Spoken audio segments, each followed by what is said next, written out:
Hi mga sis, it's Jana and welcome back to my channel. With today's video, I'm going to do this makeup tutorial. Cat crease makeup tutorial. Yes. So ayan, medyo kakaiba na naman tong makeup tutorial ko kasi Diyos ko, tingnan nyo naman. Napaka-dramatic niya. So kung gusto nyo ma-achieve tong look na to, just keep on watching. So ayan, I'm done with my foundation mga sis. So, ang gagamitin kong parang brush is from Artist Studio. Nakalimutan ko na ang number sis. Ano na? Chareng. So, ang gagamitin kong palette is Fashion 21, yung set. So, ayan, gagamitin ko yung parang lightest na orange keme na yan. Para sa ating crease. Ayan. Yun yung para magiging transition natin. Char! Next, ang gagamitin ko naman is yung parang pinaka-dark or maroon-orange kineso na yan. Ewan ko kung anong tawag dyan. Ilalagay ko lang ulit siya sa aking crease. Ayan sis. Sige pa, blend mo lang. Para bongga na. Charing! Now, ang gagamitin kong shade is yung parang reddish brown, orange, ewan. Ilalagay lang natin siya sa ating outer B. Ganon. Papunta sa crease. Ayan, best. Ganyan lang. So now I'm going to use my Fit Me Concealer in the shade light. Ayan, oo. I-apply lang natin siya sa ating talukap at huwag nating ilalagpas sa ibabaw ng crease. Tama ba? Kaya! So, ayan, ang gagamitin kong brush ngayon is from Chroma. Ang number niya is 5C. Parang pang blend lang natin dun sa in-apply nating concealer. Alam mo na best. Chares!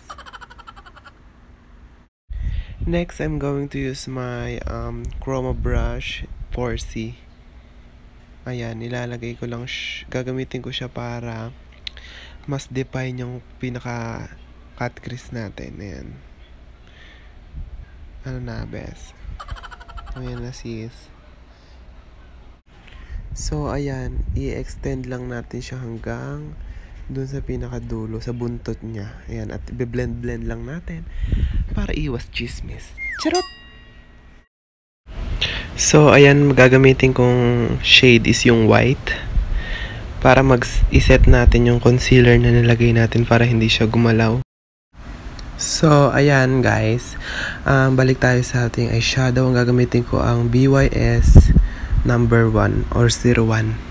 Ang gagamitin ko palang brush is itong FS number 14 brush. So, ayan.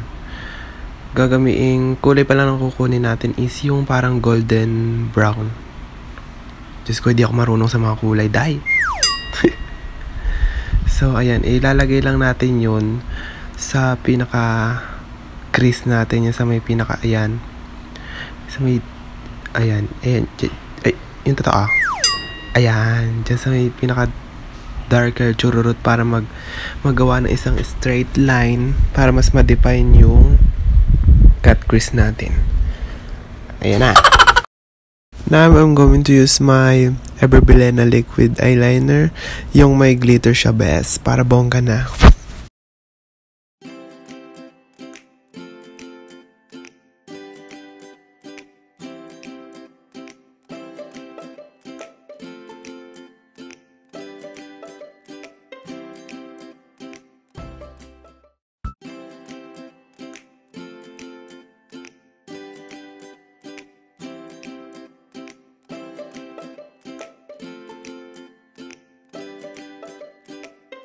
Balik tayo sa ating eyeshadow na dark red or orange, ewan.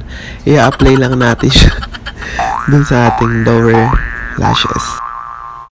Next, ang gagamitin ko ang BYS contour palette, yung pinaka-highlight lang nun. i-apply natin siya sa ating inner corner. At ang gamit kong brush pala dito is yung sa divisoria lang, yung unicorn brush.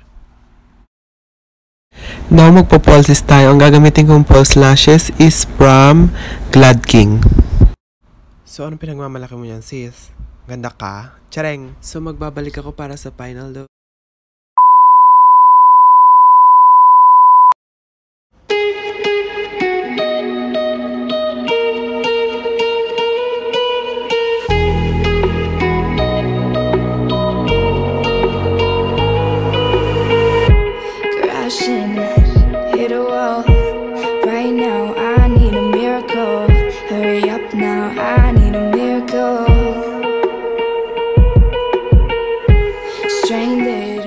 So, sana nagustuhan nyo tong video na to. So, ayan guys, thank you for watching. I hope you like this video. Just give me a thumbs up if you like it. And don't forget to subscribe to my channel and click the bell button below para ma-update ka sa mga bagong videos ko. So, ayun lang.